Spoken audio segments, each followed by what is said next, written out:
On dit souvent, pour tester un couple, faut avoir un enfant. Donc, nous avons fait un enfant. Bonjour, je m'appelle Anan et je te partage mon vécu de jeune maman. J'ai un bébé de 7 mois, bientôt 8 mois, et je te partage ce que je découvre au fur et à mesure, ce qu'on m'a jamais dit réellement et ce que j'ai pas pu trouver dans des livres. La vie de couple après un bébé. On a passé 14 ans ensemble avant de décider d'avoir un enfant. Il y avait les études, il y avait tellement de choses, et puis la question ne se posait pas. On traçait notre vie, on continuait, on kiffait, et on pensait pas aux gosses. Notre couple a résisté à tellement de choses, a tellement vécu en 14 ans. On a vu beaucoup de choses. C'est voilà, la moitié de ma vie. Donc, quand nous avons décidé d'avoir un enfant, c'était quelque chose qui était vraiment voulu et on n'a pas décidé d'avoir un enfant dans le meilleur moment de notre vie. C'était le moment où mon mari a ouvert sa boîte, où moi aussi je commençais la création de ma boîte, donc on était en mode démarrage à zéro. Voilà, plus salarié, plus de CDI, tout ça. Et on s'est dit, on est dans la merde jusqu'au cou, autant finir, allez, faisons un bébé. Et c'est vrai que c'est une expérience qui est incroyable. Et on pensait avoir tout vécu. On pensait qu'on a passé toutes les épreuves possibles et imaginables. Les gens souvent nous disaient, tant que vous n'avez pas d'enfant, vous pouvez pas comprendre. Effectivement, là notre bébé il a 8 mois, alors c'est un bonheur, mais c'est vrai que ton couple quand même, il passe un cap, surtout pour les mères. Cette vidéo-là, elle est pour les mamans. Attention, je n'oublie pas les mecs, aussi vous avez votre part de responsabilité, mais quand une maman prend son enfant dans les bras, quand elle passe du temps avec son bébé, elle a tendance à délaisser son mari ou son compagnon, en oubliant que c'est aussi grâce à lui qu'elle a son bébé. Et c'est pas que son bébé, c'est leur bébé. Ils l'ont fait ensemble. Et c'est vraiment pas méchant, je pense que c'est la nature qui est faite comme ça pour que le bébé ait toute l'attention possible imaginable, parce que à l'époque, les mecs, ils allaient chasser, et tout ça, et puis ils allaient à la guerre, tout ça. Donc c'était la mère qui avait ce côté maternel, qui devait vraiment materner le bébé pour lui apporter dans tout ce qu'il avait besoin. Mais on est en 2026. Et le problème, il est là. Moi, j'ai commencé à m'en rendre compte réellement quand mon mari il m'a dit dis donc, tu as changé ta photo de couverture de téléphone. C'est un petit détail. Et je lui dis ah oui, pourquoi? Il me dit ouais, mais moi j'ai toujours ta photo sur mon téléphone. Et j'ai pas compris pourquoi il m'a dit ça, parce que pour moi c'était complètement naturel. Alors j'ai mis 6 mois avant de mettre la photo de mon bibou sur mon téléphone. Il me l'a reproché. Et c'est vrai que c'est un petit détail, mais derrière ce reproche, il y avait beaucoup plus que ça. Donc nous avons, avec le temps, il y avait d'autres reproches qui étaient plus récurrents. Et à ce moment-là, je me suis posée avec lui et nous avons discuté. Il faut faire ça, les filles. Vous vous posez, vous discutez à un moment donné pour savoir où vous en êtes dans votre couple, si c'est OK ou pas. Parce qu'on a tendance vraiment à pouvoir tracer comme un taureau et continuer et se dire voilà, j'ai mon bébé, je dois donner tout mon temps à mon bébé. Et oublie pas que ton mec aussi en fait, et ton mec, il était là avant ton bébé. Voilà, et c'est aussi grâce à lui que tu as ton bébé. Donc c'est votre couple avant. Quand on parle de couple, on parle aussi de vie sexuelle après l'accouchement. Quand tu as eu ton enfant, c'est grâce aussi à une bonne partie de jambes en l'air, tu vois. Et j'espère qu'elle a été OK.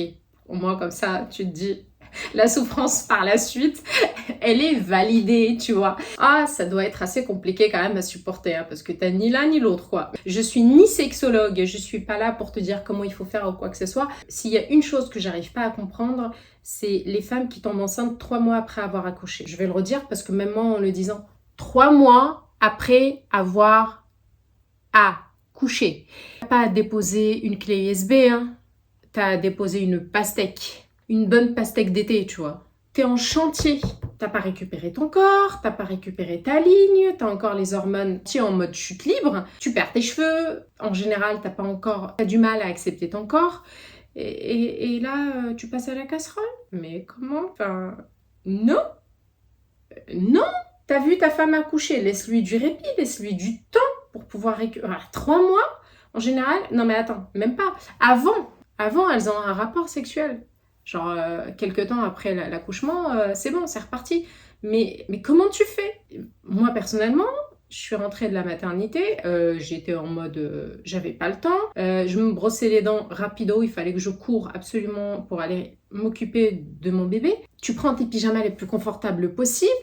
Je te rappelle que quelques temps après, tu étais à la maternité avec une couche culotte et une espèce de filet de pêche pour tenir tout ça, et ton mec a vu ça. Donc il y a une limite pour moi, mais c'est pas pour ça qu'il faut oublier ou s'il faut s'oublier. Il y a un temps, et je pense que c'est ça les mecs, vous devez être patients. Elle a perdu son corps qu'elle avait avant. C'est une totale découverte, tu peux pas comprendre. Peut-être tu peux le comprendre les mecs, surtout après la quarantaine, quand il devient chauve et quand il a le bide de la bière. Peut-être là tu peux te dire, en revoyant tes photos quand t'avais 20 ans, tu peux te dire purée, ouais, c'est vrai que j'ai plus le même corps qu'avant et j'ai du mal à récupérer. Ça, c'est la femme, elle vit ça en très peu de temps en fait.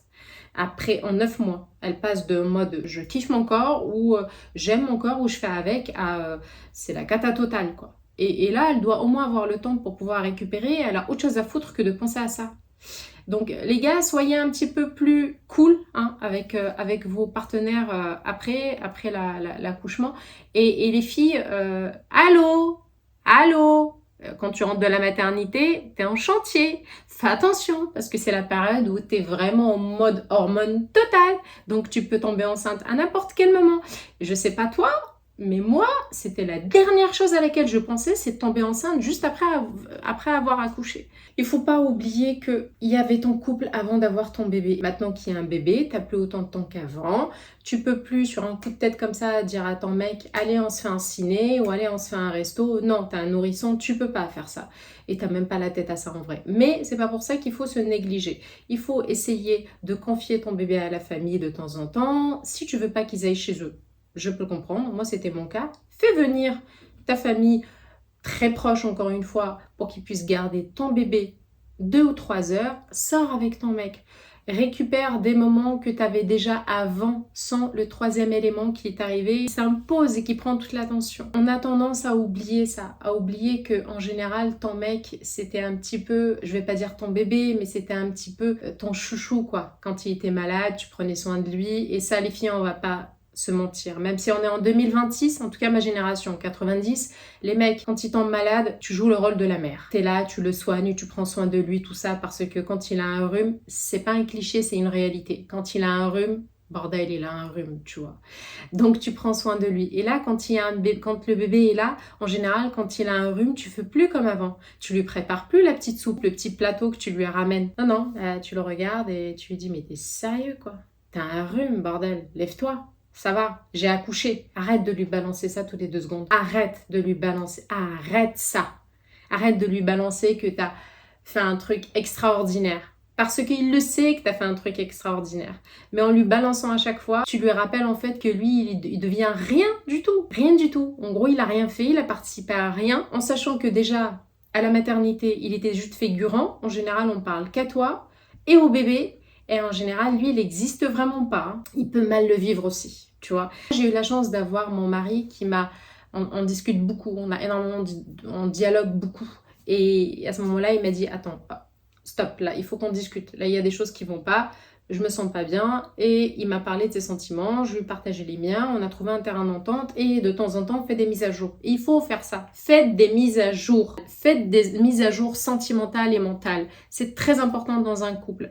N'allez pas bien en tête comme ça, comme un taureau, droit dans un mur, sans pouvoir s'arrêter 2 secondes et regarder ce qui se passe en fait. Parce que à un moment donné, quand tu pars comme ça, comme un taureau, quand tu te retournes pour pouvoir analyser la situation, c'est déjà trop tard. Ne laisse pas l'arrivée d'un bébé détruire un couple qui était merveilleux avant. Au contraire, l'arrivée d'un bébé doit sublimer ce couple. Elle doit le consolider encore plus. C'est un projet en commun, mais un des meilleurs projets en commun que vous pouvez mettre au monde. C'est comme un building que vous allez construire petit à petit. Le building, tu veux le voir, le Burj Khalifa à la fin de Dubaï. Tu veux voir quelque chose de magnifique, sublime, de fort.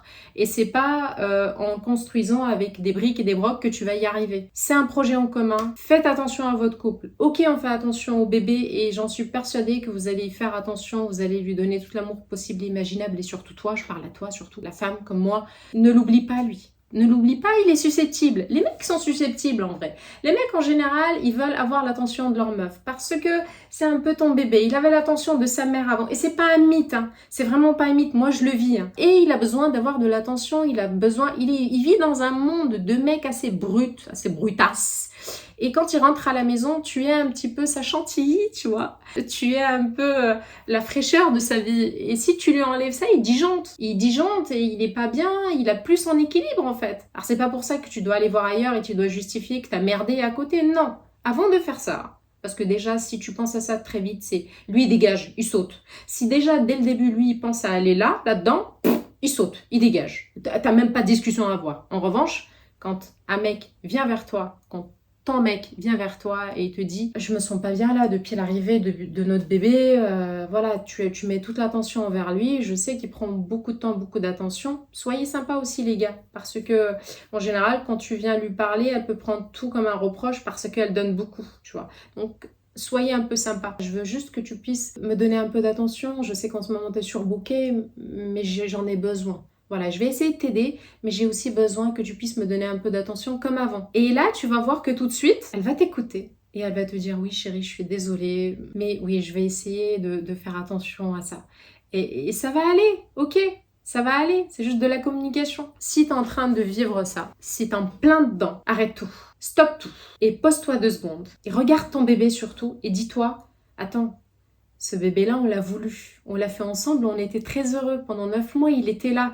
Il m'a supporté. Il était adorable. On a vécu l'expérience ensemble. Moi, je supportais la douleur, mais lui était là pour me consoler. Parce que c'est ça une équipe. Hein. Donc bon, moi, le compromis que j'ai trouvé, c'est mettre lui avec son bébé, avec notre bébé, en fond d'écran. En moi, comme ça, j'ai pas de problème, tu vois. Et quand il l'a vu, il était hyper content. Il m'a dit, oh, elle est trop belle la photo.